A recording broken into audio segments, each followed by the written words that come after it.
So this week we're in Tokyo. Yeah, I'm back in my second home in Tokyo. So we're out of the forest. We usually film by the fire. And we will have the 5D, 5-dimensional updates in section 2. And now we're gonna go directly into this week for your sign, filmed in Tokyo during Mercury retrograde. A lot of challenges communication-wise, a lot of love for us all if we dare to open up. Welcome to the show. Welcome to your sign. Hi there, Scorpio, and welcome to your modern shaman, Maria and RainbowLand, here with the weekly astrological forecast for the week that starts at the intuitive astrological and tarot forecast for the next 8 minutes. That starts for the week that starts at the 26th of November and ends at the 3rd of December 2018. And here I am in Tokyo, in Japan. I'm back at our second home here, and we're actually gonna move. So this is the last chance for me to show you the Japanese traditional room that we have here, and details like these little Japanese figures. They love these, and they have some traditions around these over here, but I will not go too far into them, maybe a little bit during the program, but cut straight to it. We are having, or you might have had a stroke of luck last week. And this could continue into the first part of the next week, because Jupiter and the Sun is still in conjunction in your second house, where you're able to manifest things for yourself, changes that you've wished for. Maybe they weren't exactly like you wished for. I know a Scorpio very well who wished for something but didn't get exactly what he wanted, but he did get that change that he asked for. I'm sorry. But that is because of the Mercury retrograde, that there can be some miscommunications. And sometimes we also have to remember that what we think we want may not be what we need. So often when we have this lucky aspect of Jupiter and the Sun in conjunction, we are going to get what we need because it's luck. So it's good luck that even like if our egos could have chosen, it would have chosen one thing, but luckily it's not our egos always choosing. The universe knows what's best for us, and we need to trust that. Beginning of this week, you can definitely see something good coming your way. Let's look at the room instead of me. So with Mercury retrograde, you may have had some kind of cost. Someone owes you money or something like that, and they aren't just coming just like that. And Mars is clashing with Jupiter and the Sun in the square, and maybe you're gonna be, having these big gestures, wanting to be generous towards the people that you care for, but because Jupiter is more and more, let's just do it, and it's in your money sector, but it's also clashing with the Sun, and that's a little more tricky, this kind of square, because that can make you more with your resources. It can make you seem like it can make you more impulsive with how you spend your money. And that's because the Sun and Jupiter in combination makes you over-optimistic. So be a little careful of if you just overspend money on people. And of course it's nice to be generous, but just make sure that you have the money before you just use all of them. Be more cautious this week. But don't be too grandiose, financially. And Saturn and Mars is in a very positive combination. So if you can be productive with your creativity, and if you can, use this hard work, that if you can deliver this hard work and this attention to detail, it could bring you the return that you actually deserve and want. And Jupiter will make you put the effort into the things. Next week we will have Neptune moving signs, this week, we are having a Neptune moving direction, and that's in your 5th house. So maybe you'll find that now something that was stuck in your romantic relationship, or in regards to some creativity, or someone that you really care for, or a child of yours, is gonna move forward now, and you're seeing yourself and this person, because it was for half a year. Really moving forward in a better way, in a better light. And yeah, let's draw the cards of the week. Astrology card of the week for the Scorpios. Start with the astrology card, and then we move on with the tarot card of the week. Astrology card of the week for the Scorpios. Ooh. Virgo, I analyze. It's the 6th house and it's upside down. See the card? It's upside down. So that is interesting, and that is in your 11th house. Virgo is in your 11th house. Or it could be that we're talking about the 6th house. Let me see what it is. Because you have Uranus in your 6th house. So it could be that you are aware the Uranus is once again trying to make you more healthy and care more for your body and your health, and or for some Virgos or some Scorpios, it could also have to do with your 11th house of friends. That maybe there's some itchy thing about around one of your friendships, socially. A friend is not. Some of your friends don't get along and get you in the middle, or you don't get along with a friend so well anymore, and you have to tell him no. There's an imbalance in your friendship or in your health. That could be the case. Let's see what this card has to say. Tarot card of the week for the Scorpios. I think we're over here. Here. The Hanged Man. That's something that you need to reconsider and analyze, because this is the analytic card. It's so funny because these are practically the same cards. Can you see this? This is a man upside down.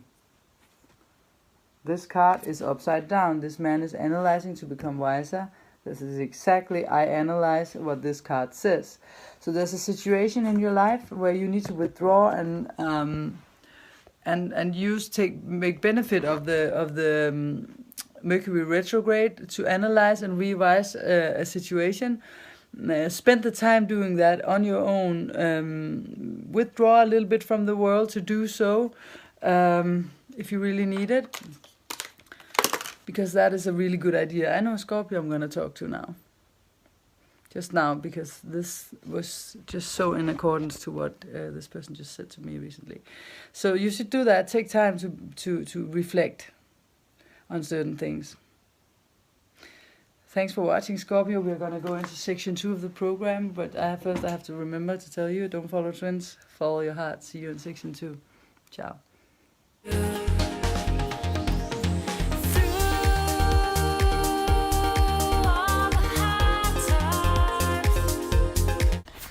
Welcome to section 2, 5D updates for you.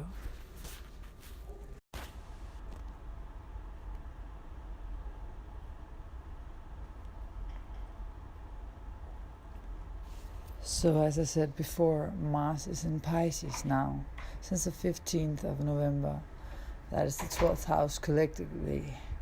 And as we're talking about the 5D, and this is a program where we will every week go into how to upgrade and update your 5D, then prayer is something very important here. And for 5D, the 12th house is essential. So Mars being our actions, our motivation, getting things done with self-esteem, wanting to push forward, energy, then yes, of course, we need to talk about Mars and Pisces in regards to the 5D upgrade. With Mars and Pisces, we are less motivated to go after the 3D goals. We're more motivated to pursue the spiritual or more emotional drives during this cycle. And it's gonna go on until we reach January, where Mars is returning to Aries. So we should always try, or we could always try to take advantage of wherever a planet goes, and whenever a planet enters a certain field, there's certain doors that just opens that much easier. That's why I make these reports, for you to be notified about what you can take advantage of now. Our energy during a phase like this is more variable rather than straightforward, and also up and down. We dislike confrontation during this which is good, because Mars often gets into a battlefield. So we often put other people's needs ahead of our own during this cycle. So that is our more idealistic side that comes to the forefront. But prayer has also got to do with the 12th house. Why is it important to pray? And what is prayer? Well, a prayer keeps us connected with our higher selves, that knows which way we are meant to go, and thereby detaches us from our egos, the source of our desires being our egos and wishes, that are often disconnected with conscious and fully open contact with Source, Creator, Master, God, whatever you want to call it. We're reminded of what we came here to this planet Earth, this beautiful planet, to develop towards on the path. Well, if we surrender ourselves 100% completely, as we close our eyes and quiet our minds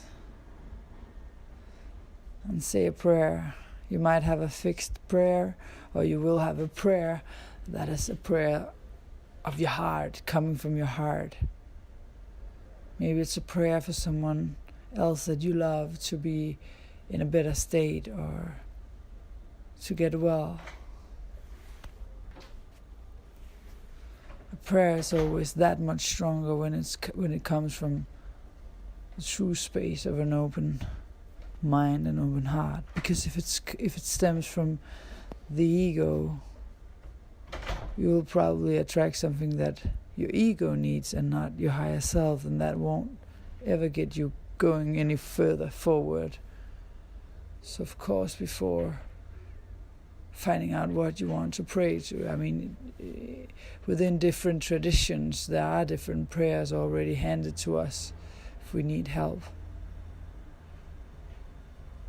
But it's a good idea to get to know that you're in contact with that side of yourself that you really want to move forward with, so that your prayer also get aligned with that. Let's say you choose to pray for that you can be less selfish and more selfless. It can also be that you pray for that you are less reactive and more responsive from the heart. It can also be that you want to go from restlessness into peacefulness, from darkness into light, or from heaviness to lightness. These would be the kind of prayers that would come from your higher self. These are the kind of prayers that our higher selves often wish for, because the higher self knows that if we make prayers like this, it's the same as getting fully into alignment with our higher selves. Because our higher selves are light, are peaceful, are selfless. That is the essence. What we are outside of our 3D bodies, our ego, our mind. I'm not saying that we should not use the mind. I'm just saying that there should be a balance, a natural balance. It is not natural for a tool to be in charge, and the mind is a tool we can use when we need it. We made it as us, as something that we identify with. But it is not. We can close the door and open it only when we need this tool. there are places where it's easier for us to connect with our higher selves. For instance, where I usually do the reports, the weekly reports, is in the nature, or where I have been doing it for the last months since I went away from Tokyo last time. So much easier because in nature we are in harmony with ourselves, because it's natural there. Our heart beats naturally, our breath gets into natural alignment with all there is. Sometimes in the bigger cities, when we're around people who are also affected by the inevitable noise and vibrations coming from all sides, disturbing our natural harmony, well, the ego takes over so much more easy. This week, for the first week in a long time, I'm filming from Tokyo, but also here I can see the beauty. Even though we have modern buildings, you can see the aesthetics and the beauty and how they're shaped, and the lights in the night. Find what is mysterious here. Find what calls for the heart. Find what makes you sing. Find the nameless in the city full of names and signs. You can give yourself the time to let time fly. Release yourself from the 3D linear time and go into synchronistic time. As I said last week, that time where you wait for the signs, you don't make your ego react and take the choices, make the calls, unless you really have to, because we still live in a 3D world. But whenever you're able to, listen to the signs instead of your mind. Listen to your heart. Listen to your higher self. Be quiet. Quiet your mind, so that you can hear your heartbeat. If you want to jump off the train and come to another level, time is now to find the stillness. Believe that you dare let go of your ego and listen to the needs of your higher self.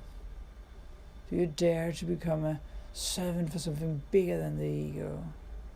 Something that a part of you already know the road towards. Do you know what your call is? What is your call? Mercury retrograde is here to bring chaos and confusion to your winter holidays, they say. But not just that. It's also here to make you reconsider how you can communicate on another level with wisdom instead of the old patterns of communication. Benefits will come that exceeds the goals of finding peace once you dare to listen to your higher self. I swear to you, that journey is so much more beautiful than any journey your mind can imagine. Maybe you want you want to get out of a stressful life and into a peaceful life. Maybe you want mental clarity. Maybe you want to find this inner peace. But I tell you, if you allow yourself to find the right tools to get into your higher self, there's a prize that you will get far, far bigger than anything you can feed your ego with, something that will last. I found my way through following the signs of synchronicity for 20 years. I used meditation, I used yoga, I used kindness above it all. I fell many times, fell through,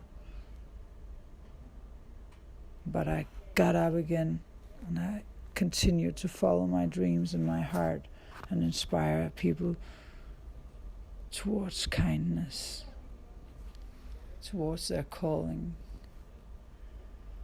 towards the life that is natural for us to live in harmony and balance, in love and kindness, where joy lifts us up and cleans us, where we take responsibility in our relationships and live conscious relationships.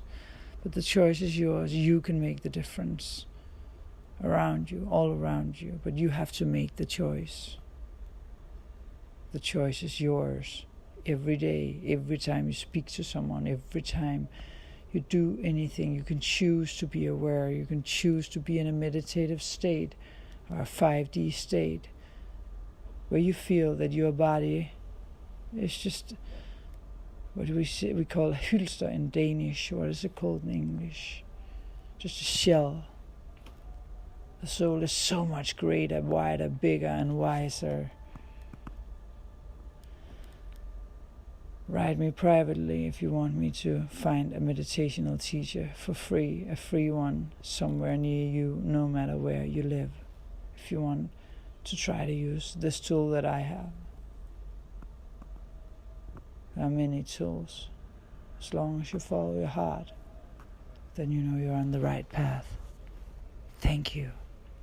Arigatou gozaimasu, as we say in Japan. Don't follow trends, follow your heart. Hugs. Neptune retrograde is also this month, or this week actually, that it goes forward again after 5 months. November 25th, it turned forward, to move forward. And Neptune rules over spiritual evolution, over personal transformations and dreams. When it goes retrograde, it takes away delusions and makes room for realities in these areas. Neptune retrograde will have pushed you into doing things and getting real, rather than just spending your time thinking and dreaming about your future in the areas it has been touching in your life personally.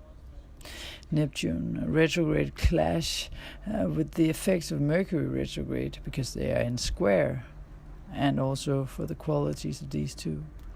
During Mercury retrograde, we're encouraged to take things slow, think everything through, and reflect, revise, reconsider. Uranus, who we also have in retrograde, is all about change, so different from Neptune retrograde. Neptune retrograde gives us the energy to get things done.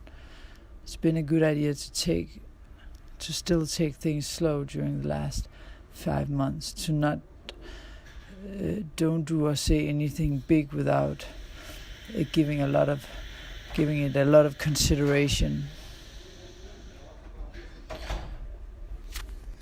The Mercury retrograde can mess with our ability to have serious conversations, to truly understand what people are trying to say to us.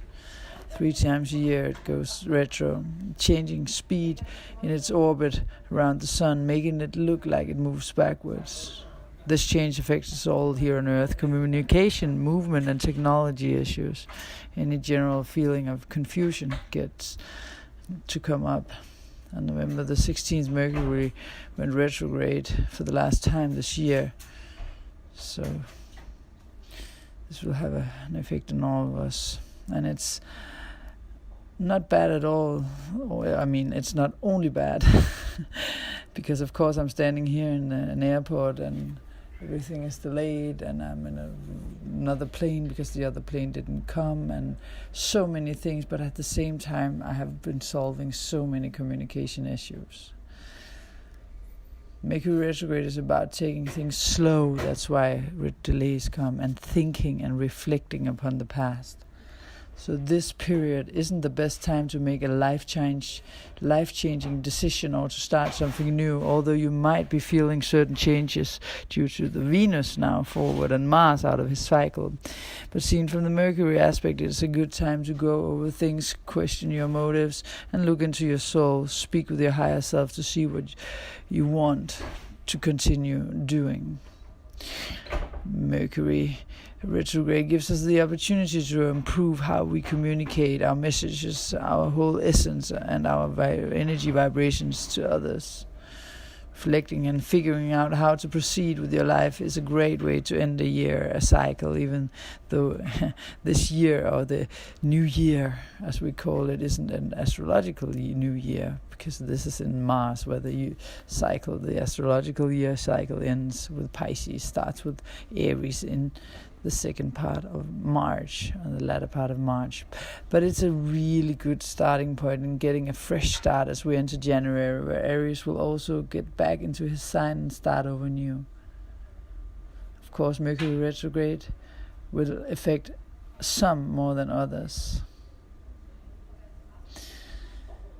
Learning to walk again. Many signs have felt these times as learning to walk again, taking things slowly. I have heard 3 of my personal clients tell me these words during the last couple of weeks.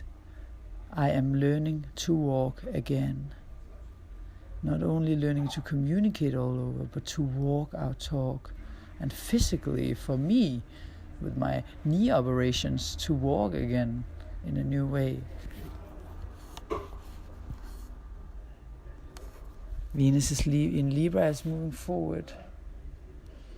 And until the 18th, she's still in her cycle. But she's finding balance. We are finding balance in our relationships. How is this going on for you? Now in December, we are going to have her in the sign of Scorpio once again. Interesting. Because this is another energy. She's at home here in Libra. But on the 2nd of December, she moves back into Scorpio to go very deep on a level where we will transform. Thank you.